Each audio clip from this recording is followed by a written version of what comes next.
उन्होंने किस व्यक्ति से ली, वो थे महाराणा प्रताप। और विनायक दामोदर सावरकर ने महाराणा प्रताप की गुरिल्ला पद्धति को अपनाकर छापामार पद्धति को उन्होंने अपने सारे वीर जो साथी थे उनको उन्होंने छापामार पद्धति से जाना है, आक्रमण करना है, लूटना है और वापस आ जाना है। ये प्रताप से सीखा उन्होंने। और आज संयोग की बात है कि प्रताप की जयंती कल है और आज दामोदर सावरकर की जयंती आज है। तो दामोदर सावरकर ने मेवाड़ के महाराणा प्रताप से प्रेरणा लेकर गुरिल्ला युद्ध अपने साथियों को सिखाया। और हिंदुत्व की बात करने वाले, एक तरफ हिंदुत्व शब्द को इजाद करने वाले थे सावरकर, तो हिंदुआ सूर्य के रूप में महाराणा प्रताप थे।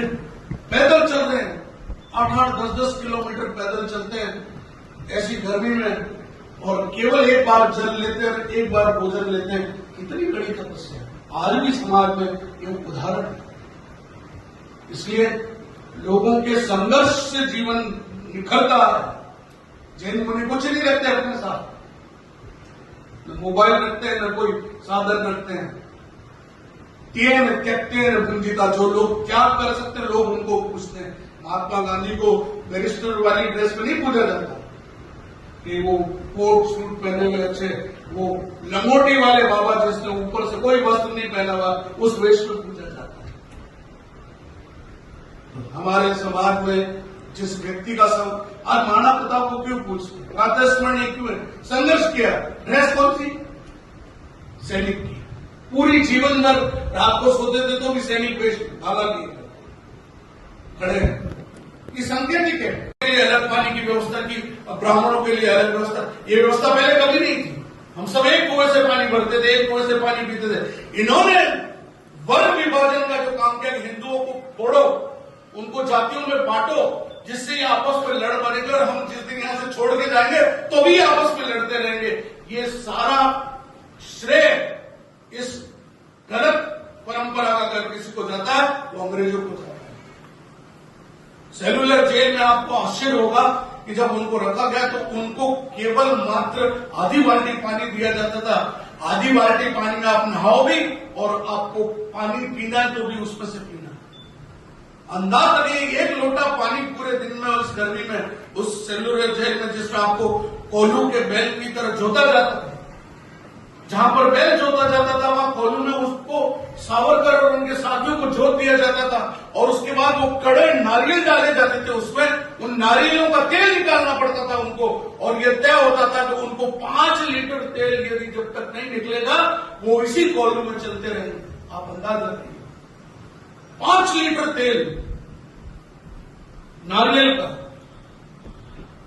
और अगर वो जल्दी से पूरा हो जाता तो उसमें सरसों डाल दी जाती थी कि सरसों का तेल निकालिए। इतनी कड़ी परिस्थिति के बीच में जब वो सब हो जाता था, उसके बाद उनके हाथ और पैरों में फिर से बेड़ियां बांधकर उनको पटक दिया जाता। सुनकर गिन आने लगेगी। एक ऐसी जेल में जहाज में जब ले जाया जा रहा था तो ऐसी स्थिति थी कि मतलब एक कोनी दूसरी कोनी पर अगर टच हो जाए तो भी मतलब वो बड़ा विचित्र, मतलब ऐसे फंस के बैठना पड़ा। और ऐसे फंस के बैठने में ये स्थिति थी कि किसी को पेशाब आ रहा है तो भी वही कर रहा है, किसी को टॉयलेट जाना है तो भी वो उसी जहाज में उसी स्थिति में कर रहा है। अंग्रेजों को कोई दया नहीं थी। अंग्रेज हमको लगते हैं बहुत सोफिस्टिकेटेड बड़े मैनर्स वाले लोग हैं, उनसे ज्यादा क्रूर और कमीने इंसान कोई नहीं। ये सत्य है। आपको बहुत अजीब लगेगा कि सर यदि एक डेफिनेशन जिसको हिंदुत्व शब्द की अगर कोई शब्द जिसने इजाद किया यानी इन्वेंट किया हिंदुत्व, वो सबसे पहले व्यक्ति थे दामोदर सावरकर। आप सब में एक बात इतिहास में पढ़ी होगी कि मदन लाल धिंगड़ा ने जब कर्नल वाइली को गोली मारी थी तो उस समय ये आरोप लगा था कि दामोदर सावरकर भी उसमें सम्मिलित है। और वे जब पैरवी करने के लिए वहां पर पहुंचे और इस सारे षड्यंत्र में उनको भी सम्मिलित पाया गया। और चूंकि वो पहले ही किताब लिख चुके थे, इन सारे आरोपों के बीच में उनको और 1910 में 13 मई 1910 को उनको गिरफ्तार किया गया और जो जहाज था MS मोरिया करके एक जहाज था, उसमें से उनको वो वहां पर ले जाया गया। ले जा रहे थे तो उनको जब ये सूचना मिली तो उसी बीच उन्होंने कमोड में से जहाज के फ्लश में को तोड़कर और उसमें से निकलकर वो फ्रांस तक पहुंचे और